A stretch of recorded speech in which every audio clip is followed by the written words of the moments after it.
காமராஜர் ரொம்ப வருத்தப்பட்டார். அவரை என்கிட்டே சொன்னார், பக்தவத்துக்கு கையில ஆட்சி கொடுத்திருக்க கூடாது. அப்புறம் 77 கலைஞர் ஆட்சியை நடத்திருந்தாங்க. அண்ணாவுடைய பெயரை மறைக்கிற அளவுக்கு கலைஞரே தன்னை முற்படுத்தி கொண்டு அவர் குடும்ப ஆட்சி மாதிரி போயிட்டு இருக்கு அப்படின்னு சொல்லி ஒரு நிலைமை உருவாகி, தேர்தல் என்பது அது கலை. எல்லாருக்கும் ஆச்சரியம், எப்படி வின் பண்ணீங்க, எப்படி வின் பண்ணாரு. அப்படிதான் நான் என்ட்ரி. அப்பதான் அண்ணாவுக்கு என் மேல பாசம் வந்தது. நான் ஜெயிச்சு வர தனியந்தே வராரு. அந்த அளவுக்கு மனுஷன் நான் வாழ்க்கையில பார்த்தது கிடையாது. நியூஸ் டுடே டாக்ஸ் நேயர்களுக்கு வணக்கம். இன்று நமது சிறப்பு நேர்காணலுக்கு சிறப்பு விருந்தினராக தமிழகத்தின் மூத்த அரசியல்வாதியும் எம்ஜிஆர் ஆட்சி காலத்தில் 10 ஆண்டு காலம் சுகாதாரத்துறை அமைச்சராக இருந்தவரும் பத்மஸ்ரீ டாக்டர் H.V. கண்டே அவர்கள் நம்முடைய இருந்தார். அவரை நிகழ்ச்சிக்கு வரவேற்போம். ஐயா வணக்கம். வணக்கம். எப்படியா இருக்கீங்க? இப்போ நீங்க இந்த 2026 தேர்தல் முடிவுகளை பார்த்திருப்பீங்க. இப்போ நீங்க பாஜகவுலயும் இருக்கிறீங்க. இந்த தேர்தல் முடிவுகளை இப்ப எப்படி பாக்குறீங்க? ஏன்னா விஜய்ன்ற ஒரு புதிய சக்தி 2.5 வருஷம் கூட ஆகல ஆட்சியை பிடிச்சிருக்காங்க. இது சாதாரணமா தேர்தல் எப்படின்னா, நீங்க 67 எடுத்தீங்கன்னா அப்ப பக்த வசனம் அவருடைய பெருந்தலைவர் காமராஜர் ரொம்ப வருத்தப்பட்டார். அவரை என்கிட்டே சொன்னார், நான் ரொம்ப க்ளோஸா இருந்தவர். நான் தப்பானது பக்தவத்துக்கு கையில ஆட்சி கொடுத்திருக்க கூடாது. அவரு ரொம்ப மோசமான ஆட்சியால மக்கள் மத்தியில ஒரு அதிருப்தி. அதே நேரத்துல பேருல அண்ணா அவர்கள் நல்லா பேசிட்டு எல்லா இடத்துலயும் கருத்துக்கள் நல்ல விவரமா சொல்லக்கூடியவர். 67 அந்த காங்கிரஸ் படுதோல்வி அடைந்தது. அதுல முதல் வெற்றி என்னதான் பிள்ளையார் சுத்தி சொல்லுவாங்கல்ல, காங்கிரஸ் தோல்வி 67 பூங்கா நகர் தொகுதியில என்னதான் பிள்ளையார் சுத்தி first news from Madras state. அப்ப Congress candidate T.N. Ananthanayaki has been defeated by a Swatantra candidate Dr. H.V. அது ஒரு ஷிஃப்ட் ஆயிடுச்சு. அப்புறம் 77 கலைஞர் ஆட்சியை நடத்திருந்தாங்க. அண்ணாவுடைய பெயரை மறைக்கிற அளவுக்கு கலைஞரே தன்னை முற்படுத்தி கொண்டு அவரு குடும்ப ஆட்சி மாதிரி போயிட்டு இருக்கு அப்படின்னு சொல்லி ஒரு நிலைமை உருவாகி, இப்ப இது அண்மையில பாத்தீங்கன்னா மதிப்பிற்குரிய சகோதரர் ஸ்டாலின் அவர்கள் அங்கேயே ஒரு குடும்ப ஆட்சி மாதிரி அவருடைய மகன் அவங்க சொல்லி பெரிய அளவுல மக்கள் மத்தியில ஒரு பயங்கர இந்த 5 வருஷத்துல 2021 இருந்து 26 5 வருஷத்துல ஆன்டி டிஎம்கே ஓட்ஸ் கிட்டத்தட்ட ஒரு 80-85% சதவீதம் வந்துடுச்சு. அது யார் கையில யார் அறுவடை பண்றதுன்ற வரும்போது ஆல்ரெடி ஏடிஎம்கே இருந்திருக்கு. இப்ப அந்த படை லீடர்ஸ் இல்ல, அது ஏடிஎம்கே போகும்னு நினைச்சிட்டு இருந்தாங்க. அது அல்ல, பிஜேபி இன்னும் வளரணும். இங்க நாம என்னுடைய கருத்து அது நான் பிறகு சொல்றேன். இங்கே ஸ்டாலின் ஓட்ஸ் ஒரு ஃப்ரெஷ்ஷா ஒரு ஜெனரேஷனல், இங்கிலீஷ்ல ஜெனரேஷனல் ஷிஃப்ட் அப்படின்னு சொல்லுவாங்க. அது இளைஞர்கள் அப்படின்னு சொல்லி விஜய் பார்க்கும்போது ஒரு இளைஞர் பேசா ரெப்ரசென்டிங் யூத் அப்படிங்கிற வகையில இதான் சிச்சுவேஷன். இன்னும் பொறுத்துட்டு இந்த ஆட்சி எப்படி அந்த ஆட்சி எப்படின்னு கமெண்ட் பண்றதுக்கு நான் இப்ப தயாரா இல்லை. அந்த மாதிரி நம்ம வெயிட் பண்ணுவோம் எப்படி போறதுன்னு சொல்லி. ஆனா விஜய் அவர்கள் எம்ஜிஆரோட ஒப்பீடு செய்யறாங்கல்ல, அது எப்படி விஜய் எம்ஜிஆரோட ஒப்பீடு பண்றது? அதை எப்படி சப்ஜெக்ட் டிஎம்கே ஆப்போசிஷன்ல இருக்கு, ரூலிங் பார்ட்டி அட்டாக் பண்ணணும், ரூலிங் பார்ட்டி அதுக்கு பதில் கொடுக்கறது. அது யூஸ்வல். அது வெள்ளக்கார நமக்கு கொடுத்த ஜனநாயகம் தானே. அங்க லேபர் பார்ட்டி, கன்சர்வேட்டிவ் பார்ட்டி இந்த மாதிரி. அதனால அது அந்த சப்ஜெக்ட் நான் சொல்றது இங்க பாசிட்டிவா நம்ம போகணும். பாஜக ஏற்கனவே அண்ணாமலை அவர்கள் தலைமையில ஒரு பெரிய வளர்ச்சியை கண்டதா ஒரு பார்வை இருக்கு. சீட்டா கன்வெர்டேஷன் தெரியாது. இந்திய அலையன்ஸ் லோக்சபால ஒரு 18% அந்த அலையன்ஸ் வாங்கியிருக்காங்க. 11% பொறுப்பா இல்ல. அண்ணாமலை எனக்கு நல்ல நண்பர். தனிப்பட்ட வகையில் எனக்கு எந்த காழ்ப்புணர்ச்சியோ ஏதாவது தகராறு ஒண்ணும் கிடையாது. ஆனா சகோதரர் அண்ணாமலை செஞ்சது அது ஏற்புடையது அல்ல என்பது என்னுடைய கருத்து. ஏன்னா அவர் வந்து பிஜேபியில வந்த உடனே நிறைய பொசிஷன்ஸ் எல்லாம் கொடுத்து நிறைய முக்கியத்துவம் கொடுத்து 2 முறை அவர் வந்து தேர்தலில் நின்றாரு. கரூர்ல நின்றாரு, அவருடைய சொந்த ஊர்லயே நின்றாரு. அவரால் அவனும் ஜெயிக்க முடியல. தேர்தல் என்றது அது வந்து அது ஒரு செப்பரேட். இப்ப நான் வந்து எல்லாம் எனக்கு எந்த யாருடைய இது இது தனிப்பட்ட வகையில 64 நான் வந்து சட்ட மாற்றத்துக்குள்ள பேர விலை நுழையிறேன். எனக்கு ஏதாவது ஒருத்தருடைய பாலிட்டிஷியன் சப்போர்ட்டே கிடையாது. எல்லாம் என்னுடைய ஃப்ரெண்ட்ஸ், பேஷன்ஸ். இப்ப ஏகப்பட்ட patience, graduates, Madras city graduates constituency பெரிய. அதுக்கு பிஃபோர் 3 மாசத்துக்கு முன்ன பேராசிரியர் அன்பழகன் டீச்சர்ஸ் கான்ஸ்டியூன்சி வந்து ஜெயிச்சு வந்தார்.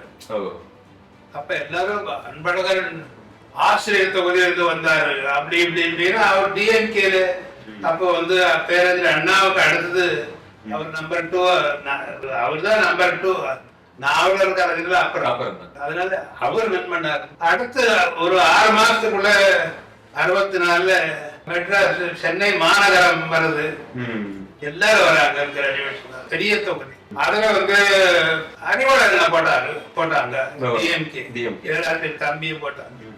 அவர் மாதிரி ஜெயிக்க முடியும்னு ராஜாஜி கூட ஒரு பெரிய சேஷாத்ரி ஐசிஎஸ் பத்மா சேஷாத்ரி ஸ்கூல் இருக்குல்ல, அவரும் போட்டாங்க. பெருந்தலைவர் காமராஜர் ஒருத்தர் சுப்ரீம் கோர்ட் லாயரை போட்டாங்க. நான் வந்து சுயேட்சை, எல்லாம் ஃப்ரெண்ட்ஸ், எல்லாம் மொத்தமா வந்து பூத் 66 பூத் இருக்குது சிட்டி பூரா. எல்லா பூத்துல எனக்கு ஏஜென்ட் இருக்காங்க. எல்லாம் பண்ண நான் எதுக்கு சொல்றேன், தேர்தல்ன்றது அது ஒரு கலை. பாக்குறீங்க என்னென்ன ஜாம்பவான்கள் தேர்தல் தோக்குறாங்க. அப்ப எல்லாரும் எனக்கு 2000 ஓட்டுக்கு கிட்ட வந்தது. ராஜாஜி ஆளுக்கு வந்து 520 ஓட்டு வருது. இது அன்பழகன் தம்பி வந்து 400 செல்ற டிஎம்கேல பெருந்தேதான் நம்மளோட 55 ஓட்டு தான் வருது. நான் போய் எல்லாரும் மீட் பண்ணி பார்த்து பேசி அவங்க லெட்டர் போட்டாங்க எல்லாருக்கும். I have been asked by Congress to contest, please vote ன்னு போஸ்ட்ல போட்டாங்க. நான் இந்த ஒரு இதுக்கு போய் அவங்க எனக்கு கொஸ்டின் கேட்பாங்க.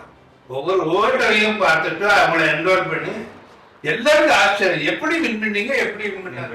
அப்படிதான் நான் என்ட்ரி. அப்பதான் அண்ணாவுக்கு மேல பாசம் வந்தது, ராஜாஜிக்கு பாசம். அந்த போட்டோ பாருங்க, அண்ணா. நான் இது 67 பிறகு நான் ஜெயிச்சு வர அவர் வீட்டுக்கு அவருக்கு தனியந்தே வராரு. அந்த அளவுக்கு என் மேல ஒரு அன்பு. நான் என்ன மொழி என்ன ஜாதின்னு பார்க்கல. அவர் அவ்வளவு பெரிய அந்த மாதிரி ஒரு பெரிய மனுஷன் நான் வாழ்க்கையில பார்த்தது கிடையாது. கோயம்புத்தூர் மேற்கு தொகுதியில எம்ஜிஆர் புரட்சி தலைவர் கட்சி ஆரம்பிச்ச உடனே திண்டுக்கல் வருது இடைத்தேர்தல். சரி, இப்போ அங்க போட்டாங்க திண்டுக்கல்ல ஸ்வீப் காங்கிரஸ் டிஎம்கே ஓட்டு சேர்த்தாலும் கூட ஏடிஎம்கே ஈக்குவல் ஆகல. 2,60,000 ஓட்டு. தாரண காங்கிரஸ்க்கு அப்ப நான் தாரண காங்கிரஸ் சுதந்திராவில இருக்கேன். நான் வந்து என்எஸ்பி சிந்தனுக்கு வேலை செஞ்சுட்டு இருக்கேன். அப்ப சொல்லிட்டேன் எல்லாரும் நெடுமாறல் எல்லாரும் நாங்க 13ஆம் தேதி 5வது மாசம் 73வது வருஷம் மதுரையில எல்லாரையும் கூப்பிட்டு எப்படி இருக்கு கேட்கிறாரு பெருந்தலைவர் காமராஜர். எல்லாரும் நல்லா ராஜாராம் நாயுடு எல்லாரும் மேல்சபை உறுப்பினர் இவரு நெடுமாறு நல்லா இருக்கு. நான் மாத்திரம் மௌனமா இருந்தேன். அண்டே ஒரு மாதிரி என்ன ரொம்ப டஃப் சார். ஒரு வேவ் பாக்குற எம்ஜிஆர் இருக்கு. எங்க பார்த்த பொம்பளைங்க கூட ரெட்டையில தலையில குத்திக்கிட்டு இருக்காங்க. பாத்தீங்களா, நீங்க எல்லாம் பேசுறீங்க, அண்டை எப்படி பேசுறாரு. அதுக்கப்புறம் பிறகு 74 ஒரு இடைத்தேர்தல் வந்தது. அது கோவை மேற்கு சட்டமன்ற தொகுதி. அந்த திண்டுக்கல் எம்ஜிஆர் ஜெயிச்ச உடனே இவர் சொன்னாரு கலைஞர், அது நாடாளுமன்ற தொகுதி, சட்டமன்ற தொகுதியில் இடைத்தேர்தல் வந்தா நாங்க தான் ஜெயிப்போம் அப்படின்னு சொன்னாரு. இப்ப சட்டமன்ற தொகுதிக்கு வந்துடுச்சு கோயம்புத்தூர். நான் பிறந்தது கோயம்புத்தூர்ல. அப்பா வந்து பெரிய ஃபேமஸ் டாக்டர் அங்க. இது எம்ஜிஆர் காலுக்கு போச்சு. என்ன உடனே வந்து நான் பாண்டிச்சேரியில் வேலை செஞ்சுட்டு இருந்தேன். அப்ப பாண்டிச்சேரியோட எலெக்ஷன் சேம் டைம். நாளை காலையில இருந்து நீங்க கோவை மேற்கு பொறுப்படுத்துங்க. அது ப்ரீவியஸ் ஈவினிங் பெரிய மீட்டிங். நான் இன்று சென்னைக்கு திரும்புகிறேன், நாளையிலிருந்து தம்பி டாக்டர் ஹண்டே சட்டமன்ற உறுப்பினர் இந்த தொகுதியுடைய பொறுப்பை ஏற்றுக்கொள்வார்னு சொல்லிட்டாரு. ஸோ அங்க போனா ரொம்ப டஃபா இருந்தது. அவரு எம்ஜிஆர் ஒரு பாயிண்ட மிஸ் பண்ணிட்டாரு. நமக்கு திமுக நினைச்சாரு. சடனா என்ன ஆயிடுச்சுன்னா ஒரு அதிசயம். திண்டுக்கல்ல இந்திரா காந்தி காமராஜர் எதிரும் புதிராதவங்க இங்க 2 பேரும் தற்காலிகமா ஒன்னாயிட்டாங்க. இந்திரா காந்தியும் காமராஜர் யாருக்கு இப்ப இந்த தலைமுறைக்கு தெரியாது. சோ 2 பேரும் ஹெலிகாப்டர்ல கோயம்புத்தூர்ல இறங்குறாங்க. கோயம்புத்தூர்ல எல்லாம் எனக்கு நான் போன உடனே எனக்கு இந்த தேர்தல் பல்ஸ் கொஞ்சம் நான் உடனே அங்க நாஞ்சில் மனோகர் அங்க இருந்த அவர் கொஞ்சம் டஃபா இருக்கணும்னே நாஞ்சில் மனோகர் எம்ஜிஆர் போன் பண்ணி ஹண்டே டஃபா இருக்குன்னு சொல்றாரு. நான் சொன்னேன் நமக்கு தலைவருக்கு வந்து போன்ல அவர் சென்னையில இருக்காரு. டிஎம்கே போட்டி கிடையாது, நமக்கு காங்கிரஸ் தான். டிஎம்கே 3வது ரேங்க் தான் வரும் சொன்னேன். அதுக்கு என்ன பண்ண, எனக்கு 17 வார்டு இருக்கு. ஒரு வார்டுக்கு எனக்கு ஒரு மாவட்ட செயலாளர், அதிமுக மாவட்ட செயலாளர் எனக்கு பொறுப்பு கொடுக்கணும். நீங்க கொடுத்தீங்கன்னா நான் ஜெயிச்சிடுவோம்னு சொன்னேன். நாளை காலையில அத்தனை பேர் 17 வார்டு இருக்கு மாவட்ட இருப்பாருன்னு சொல்லிட்டாரு. நைட்டு எல்லாரும் போன் பண்ணி நெக்ஸ்ட் டே மார்னிங் 7-8 மணிக்கு எல்லாம் வந்துட்டாங்க. எல்லாரும் கொடுப்பது 600 சில்லற ஓட்டுல நாங்க ஜெயிக்கிறோம். காங்கிரஸ் 20,000 சில்லற ஓட்டு அரங்கநாயகத்துக்கு, ஏடிஎம்கே 24,000 சில்லற ஓட்டு காங்கிரஸ், 17,000 சில்லற ஓட்டு டிஎம்கே. அப்ப நான் சொன்னது கரெக்ட். அதுக்கு பிறகு அவர் அமரவாங்கிற வரையில புரட்சி தலைவர் எம்ஜிஆர் ஒரு 25 இடைத்தேர்தல் வந்திருக்கும். திருநெல்வேலி, திருச்செந்தூர், கர்நாடகாவில் இது கேஜிஎஃப், எந்த தேர்தலுக்கும் மற்ற எந்த கேபினெட் மினிஸ்டர் ஒன்னு அனுப்பாத என்ன அனுப்பாத தேர்தல் கிடையாது. எனக்கு ஒரு 20, 40, 60 பூத் 50 பூத் கொடுத்துட்டு நீங்க இன்சார்ஜ்னு சொல்லி ஒரே ஒரு இதுலதான் நான் மற்ற 25ல ஒரு தொகுதியில தான் ஒரு எலெக்ஷன்ல தான் நான் வந்து ஜெயிக்க முடியல. மற்ற எல்லா 24 ஜெயிச்சு கொடுத்துருக்கேன். அதனால நாம எதிர்காலத்துல வந்து தேர்தல் ஜெயிச்சீங்கன்னா நீங்க வந்து ஒரு எக்ஸாம்பிள் ஜெயிச்சு என்னால ஜெயிக்க முடியும். 2 தேர்தல் நின்னீங்க, 2லயும் இப்ப தோல்வி. அங்கே கருவேப்பிலை கோயம்புத்தூர்ல கூட நான் தப்பா சொல்லல, இட் இஸ் டஃப்னு சொல்றேன். நான் தேர்தல்ல ஒரு கட்சி ஜெயிக்கிறது நாட் அ ஜோக். விஜய் பொறுத்தவரையில அது ஒரு அச்சீவ்மெண்ட். அது யாராலையும் தேர்தல் ஜெயிச்சு அவருக்கு அந்த சினிமா பேக்ரவுண்ட் இருந்தது. பேஸ் ஒண்ணு இருந்து சினிமா பேஸ் வந்து ஒன்றும் இல்லாம பண்றது கஷ்டம். நல்ல பொசிஷன் கொடுத்தாங்க, கொடுத்து இப்ப அவர் வெளியே போறது அது துரதிருஷ்டம் ஏற்படுகிறது. ஏன்னா இருந்து கட்சி நல்ல பலப்படுத்தணும், இன்னும் நிறைய இருக்கு. நாம வந்து பிஜேபியை பத்தி சமாச்சாரங்கள் நிறைய சொல்றதுக்கு இருக்கு, அது நம்ம சொல்லாம இருக்கோம். யாருக்கு தெரியாத பல விஷயங்கள். ஒரே ஒரு எடுத்துக்காட்டு சொல்றேன். இப்ப எல்லாரும் வந்து நீங்க இந்தியாவிலேயே வந்து ஒரு காலத்துல மகாத்மா காந்தியினுடைய சிலை ஜெரையில் இருக்கு. இன்னைக்கு வந்து மேக்சிமம் சிலை வந்து டாக்டர் BR அம்பேத்கர் சிலை தான். நான் வந்து அம்பேத்கர் பித்தம். நான் ஸ்டூடெண்டா இருக்கும் போதே மெடிக்கல் ஸ்டூடெண்ட் 1945-50 மெடிக்கல் ஸ்டூடெண்டா இருக்கும் போதே அவர் வந்து அந்த சாசனத்தை முடிச்சுட்டு 49 நவம்பர் 26 அந்த சாசனம் கான்ஸ்டிடியூஷன் வாஸ் பார்ன். ஒரு 10 நாளுக்கு அப்புறம் இங்க வராரு. புரியுது உங்களுக்கு? அங்கே விக்டோரியா ஹால்ல மீட்டிங். அப்ப விக்டோரியா ஹால்ல நிறைய கோகுல ஹால், விக்டோரியா ஹால்ல மீட்டிங், வேற எங்கே இல்லை. அங்கே எல்லாம் நிறைய ஒரு 250-300 இன்டலெக்சுவல்ஸ் கூப்பிட்டு இருக்காங்க. என்ன மாதிரி பேச்சு, என்ன வாய்ஸ், உங்களுக்கு என்ன கம்பீரம். அவரும் வந்து அப்படிப்பட்ட ஒரு டாக்டர் அம்பேத்கர் டிசம்பர் 9ஆம் தேதி 46 சாசன சபை உறுப்பினராக ஓ. எத்தனை பேர் நோபடி நோஸ். இதெல்லாம் நம்ம பிஜேபி சொல்லணும். நான் சொல்லிட்டு இருக்கேன், எழுதிட்டு இருக்கேன், நான் நிறைய கட்டுரை எழுதுறேன். அதே மாதிரி அவரை வந்து இப்ப அதுக்கப்புறம் வரைவு குழு தலைவர் அவரோட ஒரு மெம்பரா இருந்த என்ன பண்ணாரு, 6 மாசத்துக்கு அப்புறம் இந்த ஜூலை அப்ப வந்து நேரு சரோஜினி நாயுடு போய் மகாத்மா காந்தியை பாக்குறாரு. வரைவு குழுக்கு ஒரு பிரில்லியன்ட் சர் ஐவர் ஜெனிங்ஸ் இருக்காரு. நாம அவரை வந்து கூப்பிட்டா நல்லா ஸ்ரீலங்கா கூட அவர் தான் டிராப்ட் பண்ணாரு. யார்? நேரு. மகாத்மா காந்தி சிரிக்கிறாரு, உனக்கு இன்னும் வெள்ளக்கார மோகம் போகல போல இருக்க, நாளைக்கு நாங்க அவங்கள வெளியே அனுப்புறோம்.